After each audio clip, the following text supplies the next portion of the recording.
Hello, I'm Chris Hosman, and this is Solutions. Enough complaining, let's fix America. Today I'm going to continue by reading an excerpt from Chapter 4 of my book entitled Solutions, Enough Complaining, Let's Fix America. This chapter is called Government Only Moves Slow for the 99%, and it starts off with a quote.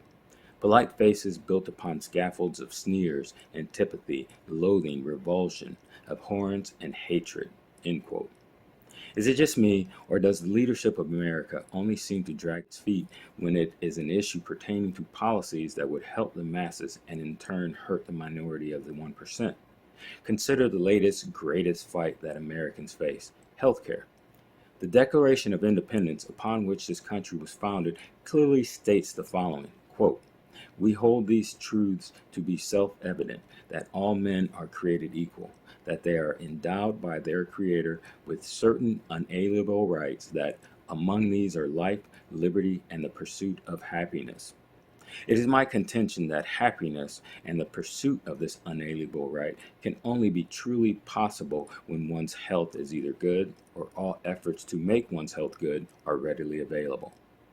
If one must concern themselves with the means with which to afford the proper care to sustain one's life or the life of those one cares about, America is not living up to this standard or the very idea of the declaration upon which its founding is based. Given the assumption that happiness and its pursuit is the right of everyone in America, health care, by extension, is also a right of everyone in America. Our leadership, however, does not appear to believe this, and their actions confirm and implicate them as derelict in their duty and obligation to the Constitution of the United States of America and the Declaration of Independence. So while single payer systems or universal health care seem to be flights of fancy in the minds of our elected officials, Republicans and Democrats alike, that must always be set aside for some inane reason or another. A healthcare system that benefits the private healthcare industry got passed. Not to say that the Affordable Care Act, ACA, or Obamacare, as it is more commonly known, was an easy lift. It was something that gave private insurance companies millions of more customers who were then billed millions of more dollars by privately owned hospitals. What far too many people realize is that Obamacare is a health care system thought up by Republican leadership and a very conservative think tank, the Heritage Foundation, in the 90s. The reason the private insurance lobby allowed Obamacare to pass was because they thought it would only increase their profits by adding millions to their client list. As evidenced years after Obamacare went into effect, the insurance companies failed to consider the possibility that actual sick people would use it to improve their health outcomes. In many states, private insurance companies dropped out of the program because even the government subsidies meant to offset the deficit between what people could afford and the actual cost of the insurance plans were not enough to offset the deficit between the cost of the various insurance plans and medical expenses that proved necessary. In some states, the number of insurers involved in Obamacare fell to a single provider, as corporate insurer sentiment turned against what initially was thought would be a boon for the industry. Enough background about Obamacare. Let's look at the fight for this private system, as compared to the fight for something like Medicare for all. While Obamacare was popular within the Democratic Party, it was demonized by the Republican Party. Even though the Republicans had no alternative to Obamacare, mainly because it was their idea, they were against it, while the Democrats touted its supposed benefits. Ultimately, it passed because so many saw it as an improvement to the previous system. In the end, millions more Americans were eligible for health care coverage. So within 2 years of his first term, Obama gets the health care bearing his name passed, and over the next 6 years, its shortcomings become ever more apparent as the cost of medicine and insurance continues to rise.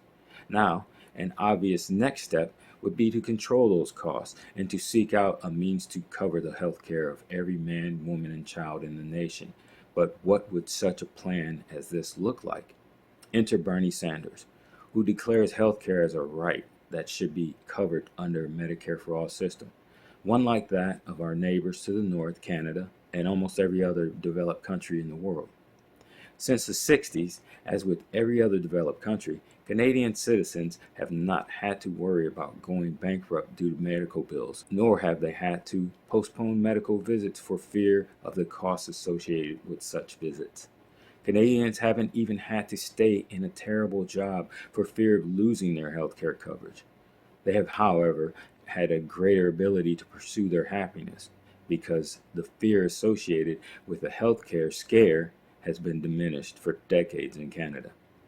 In America, however, not only have Republican leaders turned against publicly funded systems that guarantee the healthcare needs of all, but Democrats have attacked it as a system that would never pass. Even as public sentiment indicated the overwhelming popularity of a Medicare for All system, Democrats who campaigned on universal health care, including those whose candidacy was based on getting a universal health care system passed, turned against such proposals all over the country. The problem is that while Medicare for All would cover every citizen, it would only eliminate a majority of the customers from the client list of most private insurers. This system would greatly diminish the profitability of healthcare insurance, and the donors who pay political candidates to maintain the status quo would never go for that. For this reason, it becomes a policy that will never ever pass in the minds of neither Republicans nor establishment Democratic leaders currently in office. We'll go more in depth into healthcare later. For now, suffice it to say that a healthy population means a healthy state. Medicare for All would have actually helped to mitigate and avoid some of the biggest issues that we face dealing with this pandemic of COVID-19. First off, when the initial virus started hitting, people wouldn't have been afraid to go to their doctors and get tested if they were exhibiting symptoms of the virus. And they would not have been afraid of the cost of the subsequent treatments that would have been placed upon them. Costs that would have caused a lot of people in America to go bankrupt. Because in America, for years, 50% of the bankruptcies have been medical bankruptcies. I will provide a link to that, an article that addresses that below. And not just Medicare for All, but now look at what we're going through with all the people that are sheltering in place to try to stem the rise or the spread of COVID-19. Our government is doing nothing but giving more money to the wealthy. They have done 4 stimulus packages where the majority, if not all of it, has gone to big corporations that were supposedly small corporations. This is not sustainable in a country that is the richest the world has ever seen. Not just the now, but historically, this is the richest nation that the world has ever seen. Now, how can you have things like that going on in America? And to get back to the initial premise of today's discussion, I would like to say that why is it that our government always seems to react very quickly when it's something that benefits the rich, when it's military spending for one-use bombs that we drop on other countries, when it's Medicare for All, which costs a lot less than the military spending, we can't find the money. They ask, where are you going to get the money for that? When we had the big crisis in 2008, a lot of people lost their homes. 5 million homes were lost.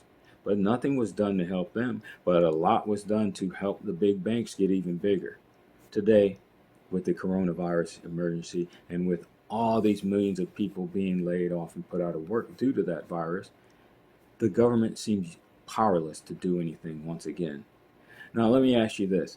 If we were being attacked by some other country or a bunch of countries decided to attack America, how would we defend ourselves if our leadership cannot even act during a pandemic, which we saw coming? It spread across the world before it hit America in a lot of instances, and our leadership was still inept and incapable of doing the right thing.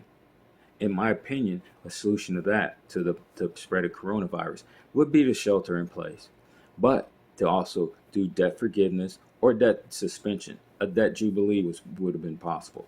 But even if they didn't want to go that far, they could have just suspended debt so that renters wouldn't be put out on the street, so that homeowners wouldn't be put out on the street, so that debts would not be a source of stress for a lot of people. Another solution, which they keep talking about, but after 4 rounds of stimulus packages, they don't seem to be able to get done, would be to give a universal basic income to all the people that are in this country. Give it to everybody. I don't care who it is. Don't qualify it for certain people. Just give it to everybody so that nobody has a reason to really fight against it. Because right now, people want to go back to work. Not necessarily because they want to go back to the crappy jobs that they had before, given that 44% of Americans were only, working Americans were only making $18,000 a year before COVID-19 hit. They don't necessarily want to go back to those jobs, but they need to go back to those jobs. So here we are with a capitalist system that everybody says, all of our leaders say we cannot get away from. Here we are with a capitalist system that gives us the choice between either going back to work and possibly catching the virus and bringing it home to someone who you love, and maybe they die, maybe you don't.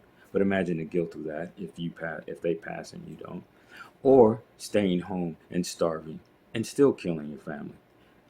These are not good choices. There are other ways. There are other systems of economic systems that could be chosen instead of a capitalist system.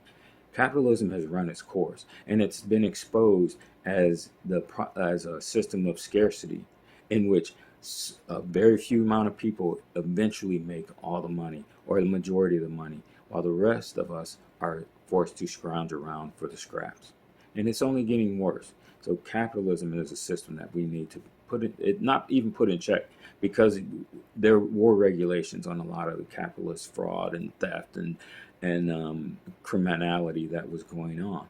But eventually, those same criminals get into government and they start to change the laws to make things that they want to do legal.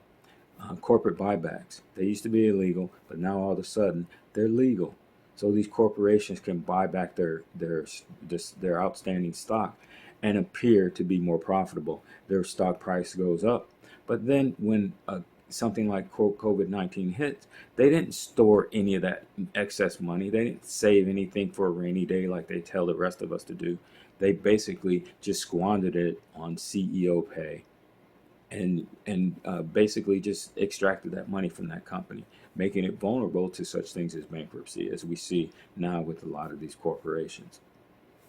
America's leadership continues to tell us that our government can only move slow, can only turn slowly like a cruise ship, but it sure moves fast when there are tax breaks for the rich at stake.